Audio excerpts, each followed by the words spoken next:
अधूरी प्रेम कहानी। रमेश ने ऐसा कदम उठाया कि सबके होश उड़ गए।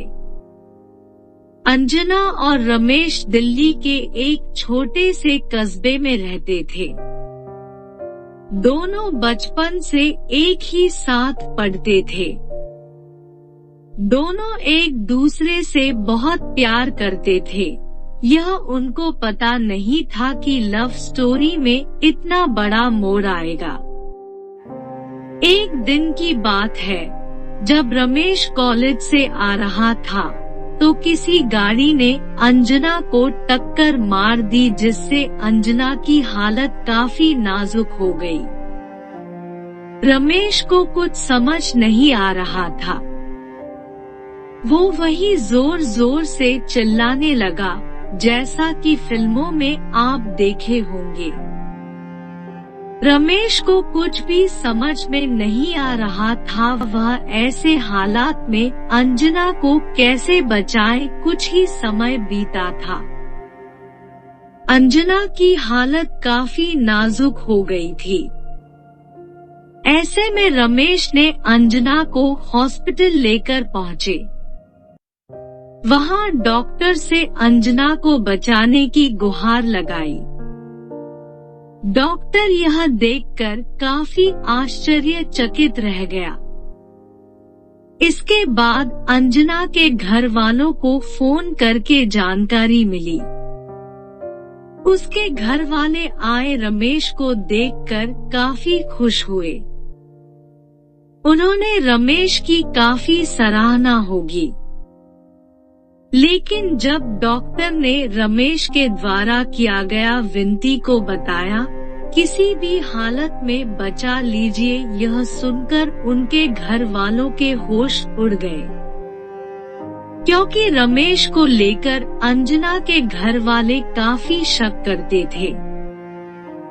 अंजना और रमेश एक्सीडेंट के बाद एक दूसरे की इस कदर हो गए कि मानो दोनों एक दूसरे के बिना कभी जी नहीं सकते हैं। जब अंजना को एक्सीडेंट के बाद सारी चीजें रमेश के बारे में पता चली, तो वह भी रमेश को अपना दिल दे बैठी। यहाँ से रमेश और अंजना एक दूसरे में समा गए। दोनों ने अपने प्यार का इजहार किया और 7 जन्मों तक निभाने का वादा किया। अंजना और रमेश बचपन से एक साथ पढ़े थे। दोनों में काफी दोस्ती थी। किसी भी बात को लेकर दोनों एक हो जाते थे। दोनों में कभी भी कोई मतभेद नहीं होता था। जब भी कोई लड़का अंजना को कुछ कहता, तो वह रमेश से जरूर शेयर करती थी। रमेश को यह बात बहुत पसंद थी। अंजना रमेश का बहुत केयर करती थी। उस एक्सीडेंट के बाद दोनों में इतना प्यार आ गया था, जिसकी कोई सीमा नहीं थी। अंजना और रमेश की लव स्टोरी जब फेमस होने लगी, तो अंजना के घर वाले शादी करने का फैसला किया और शादी के लड़का भी सिलेक्ट कर लिए। जब यह बात अंजना को पता चला, तो उसके होश उड़ गए। उन्होंने रमेश के बारे में घर वालों को काफी समझाने का प्रयास की, तो उसके घर वाले अंजना को बड़ी बेरहमी से पीटा और अंजना का घर से निकलना बंद कर दिया और फोन तक छीन लिए। अब रमेश इतना बेचैन हुआ कि उसके घर पहुंच गया, जिससे वो भी काफी पीटा और पुलिस को फोन कर थाने भेजवा दिया। इधर अंजना के शादी का दिन भी नजदीक आ रहा था। वो चाहती थी एक बार रमेश को मिलकर सब कुछ बता दूं, क्योंकि दोनों के बीच में बहुत ही पारदर्शिता थी। कभी भी एक दूसरे से कुछ भी नहीं छुपाते थे। लेकिन अंजना कुछ भी नहीं कर सकी और शादी का दिन भी आ गया। आखिर में लड़की को रमेश को छोड़कर किसी और से शादी करनी पड़ी। रमेश ये सब सुनकर काफी परेशान हुआ। वो घुट घुट कर जीने लगा। ऐसे हालात में उसे कुछ भी समझ नहीं आ रहा था। वो काफी डिप्रेशन में चला गया। रमेश को सिर्फ एक बार बात करने की तमन्ना थी। वो चाहता था सब कुछ उसे बता दे। वो अब क्या करना चाह रहा है, लेकिन काफी समय बीत गया। वो सिर्फ उसे के याद में तड़पता रहा।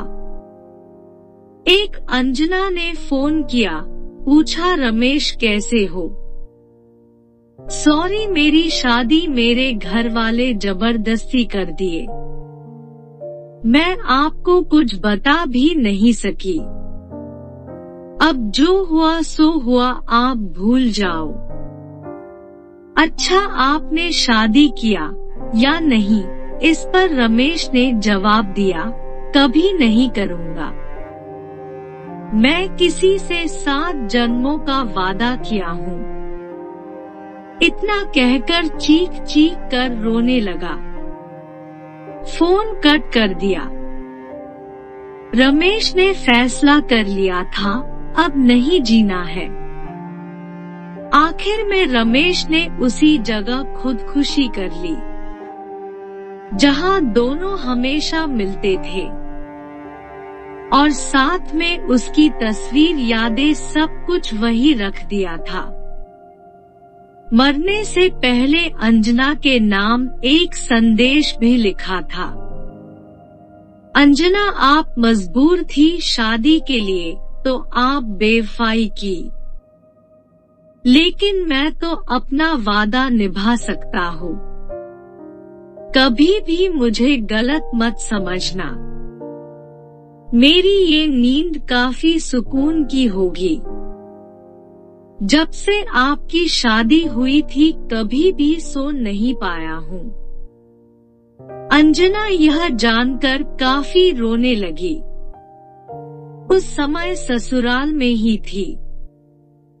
अपने पति से आखिरी बार रमेश से मिलवाने के लिए हाथ जोड़कर विनती करने लगी, लेकिन उसके पति ने मिलवाने के बजाय उसे काफी मारा पीटा। इसके बावजूद वो रुकी नहीं। अंजना ने अपने घर वालों से सिसक कर बात की और उन्होंने सारी कहानी बताई। इसके बाद खुद को फांसी के फंदे पर लटका दिया और इस तरह से अधूरी कहानी का अंत हुआ।